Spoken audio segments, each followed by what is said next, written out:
তৃণমূলে থেকে বিজেপি ঘুরে ঘর বাপসি। লোকসভা ভোটের মুখে আবার অর্জুনের ফুল বদলের জল্পনা। তৃণমূলের বিরুদ্ধে আক্রোশ, ক্ষোভ, অভিমান উগরে ব্যারাকপুর থেকেই প্রার্থী হয়ে লড়াইয়ের ইঙ্গিত ব্যারাকপুরের সাংসদের। 2019 লোকসভা ভোটে তৃণমূলের টিকিট না পেয়ে ক্ষোভ, বিজেপিতে যোগদান ব্যারাকপুরের প্রার্থী জয়। বছর তিনেকের মাথায় তৃণমূলে ঘর বাপসি। জি 24 ঘন্টায় টিকিট ক্ষোভের কথা স্পষ্টতই জানিয়েছিলেন অর্জুন। আমি রাগ অভিমান ছিল কি আমাকে টিকিট দেওয়া হলো না, আমি তার যোগ্য উম্মিদওয়ার ছিলাম, তার জন্য গেছি। হয়তো আমার ভুলও হতে পারে, ভুল নাও হতে পারে, আবার ভুল হতেও পারে। তো আমি তারপরে নিজেকে শুধরে নেওয়ার জন্য এই দলে আবার ফিরে এসেছি। হয়তো কালকে আমাকে আবার ইলেকশন লড়তে হবে। ফের দরজায় লোকসভা ভোট, এবারও লক্ষ্যভ্রষ্ট। তৃণমূলের টিকিট পাননি, ফের বেসুরো, বিক্ষুব্ধ, বিদ্রোহী, অভিমানী অর্জুন। আবার নিশানায় রাজ্যের শাসক দল। যেখানে ছিলাম তার উপরে ভরসাটা আর নেই। কেন যে ভরসা নিয়ে আমি এসেছিলাম 1.5 বছর আগে আমাকে আনা হয়েছিল, সেই ভরসা থেকে আমি সরে গেছি। দল যে সম্মান দেওয়ার কথা সেই জায়গায় আমি সম্মানটা পাইনি। ঘর বাপসির সময় বঙ্গ বিজেপিকে নিশানা করেছিলেন অর্জুন।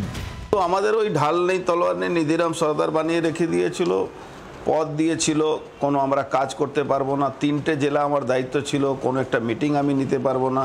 ওখানে সভাপতি ঠিক করবে ওরা, আমরা মিটিং করে আসলে আমাদের কথা শোনা হবে না। বছর দেড়েকের মধ্যে আবার সেই বিজেপিরই কাছে ঘেঁষতে চাইছেন ব্যারাকপুরের সাংসদ। জল্পনায় ইন্ধন বাড়িয়ে মজদুর ভবনের ছবিতেও বদল এনেছেন। বাড়ি লাগোয়া এই দলীয় কার্যালয়ে সকালেও ছিল মমতা অভিষেকের ছবি, দুপুরেই দুই ছবি সরিয়ে ফের ফিরে এসেছে মোদির ছবি। প্রধানমন্ত্রী ছবি তো সব জায়গায় থাকে, কোনো নতুন ব্যাপার না। আগেও ছিল প্রধানমন্ত্রী ছবি, ওটা নিয়ে কোনো অসুবিধা নেই। সুকান্ত মজুমদার বলেছেন অর্জুন বিজেপি ছাড়েননি। তাকে কৃতজ্ঞতা জানানোর পাশাপাশি তিনি যে ফের পদ্মের দিকে পা বাড়িয়েছেন সেই বার্তাও দিয়েছেন অর্জুন। উনি এই কথাটা বলেছেন, ওনার এই কথাটাকে আমি সাধুবাদ জানাচ্ছি। আশা করি আগামী দিন আমরা একসঙ্গে লড়াই করব। অর্জুনের প্রতি সুর নরম পদ্ম শিবিরেরও। অর্জুন সিং আমাদের টিকিটে জিতেছিলেন, উনি তারপরে তৃণমূল কংগ্রেসে চলে গেছিলেন। তো এখন নিজের বোধোদয় হয়েছে, উনি বলছেন যে আমার যাওয়াটা ভুল ছিল। আমরা তো আগেই বলেছিলাম যে আপনি যাচ্ছেন ভুল করেছেন, এটা যাওয়া ঠিক নয়। সেদিনও ওনাকে বলেছিলাম যে ভুল করছেন, যাওয়ার আগে আমার সঙ্গে কথা হয়েছিল। অর্জুন নিয়ে মন্তব্য করতে না চাইলেও ছবি পাল্টানো দুঃখজনক বলে মন্তব্য শাসক দলের নেতার। যারা বিষয়টি দেখছেন উনি আশাবাদী, তারা নিশ্চয়ই একটা সমাধান সূত্রে পৌঁছতে পারবেন। শুধু অর্জুনই নন, বেসুরো হুমায়ুন কবিরও। বহরমপুরের তৃণমূল প্রার্থী ইউসুফ পাঠানের বিরুদ্ধে ক্ষোভ ভরতপুরের তৃণমূল বিধায়কের। ছড়িয়েছে দল বদলের জল্পনাও। এই অজিত চৌধুরীকে কোনো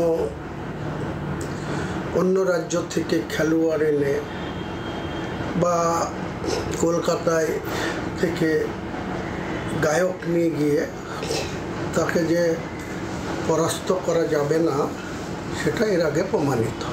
এটার একটা অন্যরকম প্রতিক্রিয়াও ভোটারদের মনে হচ্ছে বা হবে। ব্যারাকপুরে শেষ পর্যন্ত কি পার্থ বনাম অর্জুন? সিপাহী বিদ্রোহের মাটি ব্যারাকপুরে শেষ পর্যন্ত অর্জুনের বিদ্রোহ কোন দিকে মোড় নেয়, তার দিকে নজর থাকবে রাজনৈতিক পর্যবেক্ষকদের। ব্যুরো রিপোর্ট, জি 24 ঘন্টা।